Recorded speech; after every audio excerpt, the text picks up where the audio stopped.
have this 2004 Chrysler Town and Country. Has not started. As you can see, I turned the key, nothing. Power to radio.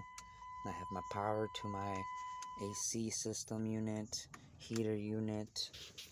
Let's see. Like I said, I plugged in my battery. My battery's fully charged. Newer battery.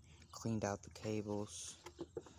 I said, I tried removing my removing my starter relay. Sorry.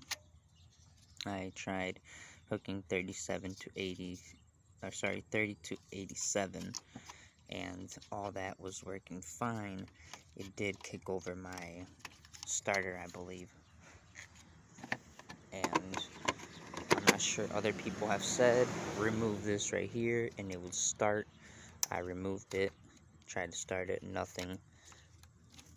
Like I said also as well, my wire has been broken and I removed it. Obviously right now it might not start due to that fact, or it might, who knows. But I know that that's not the issue.